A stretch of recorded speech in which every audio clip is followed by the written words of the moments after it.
Progressive lenses are also sometimes referred as invisible bifocals. What is done in a invisible bifocal is that the demarcation line between the distance and the near portion is polished, so as if it looks as if it is blended. So essentially invisible bifocals are blended bifocals and they are not progressives. So we have to understand that progressive addition lenses and invisible bifocals are two different kind of lenses. The only benefit that invisible bifocal would give is that the demarcation line will not be visible, whereas a progressive addition lens is a completely different lens and it has much more benefits as compared to an invisible bifocal. Frame selection is the key to successful progressive lens dispensing, and the first important criteria is the vertical dimension of the frame, which is also known as B dimension. You want a frame with sufficient vertical depth which can justify the distance near and the intermediate zone of a progressive addition lens. Secondly, a shorter vertex distance is what is always accepted, which is why I always prefer a metal frame with nose pad alignments. Some changes in the nose pad alignments can be done to decrease or increase the vertex distance, and what is ideal for a progressive addition lens is a shorter vertex distance.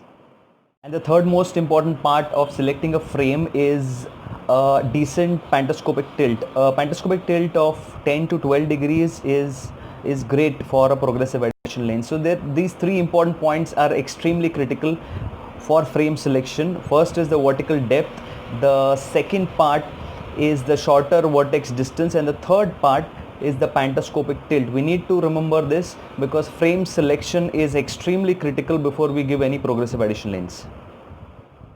What is a progressive corridor? It is the progressive corridor or the corridor length which differentiates progressive addition lenses from other lenses meant for presbyopes. To simplify it, a progressive corridor is a link between the distance and near portion. So that is something which differentiates the progressive lens entirely from a bifocal lens. Unless the eye tracks down the center of this corridor, these lenses don't work well, which is why measuring the pupillary distance is so critical.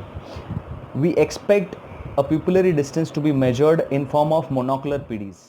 The pupillary center does not only justify and explain the horizontal placement of the lens, but it also decides the vertical placement. To ensure that everything works well, the manufacturer uses a fitting cross. The fitting cross is usually 4 mm above the beginning of the intermediate corridor, and it is that point which should ideally coincide with the pupillary center. What is the difference between general progressive and occupational progressive? Most of the times what is dispensed is a general purpose progressive. However, sometimes you may have a patient who works in a small office environment. For such patients, intermediate vision is very critical, and hence they may need a variable focus occupational progressive lens. Such a lens has a closer viewing distance from the top of the lens. So it has two benefits. It has a wider intermediate area and a wider near vision area. What is a short corridor progressive? Short corridor progressive is a lens which can be fitted in a frame with a shorter vertical depth. So you may have a patient who insists on a certain kind of a frame, but it has a shorter vertical depth. So your regular progressive lenses cannot be fitted into that frame, which is why you need a shorter corridor progressive lens for lenses for frames which has shorter vertical depth.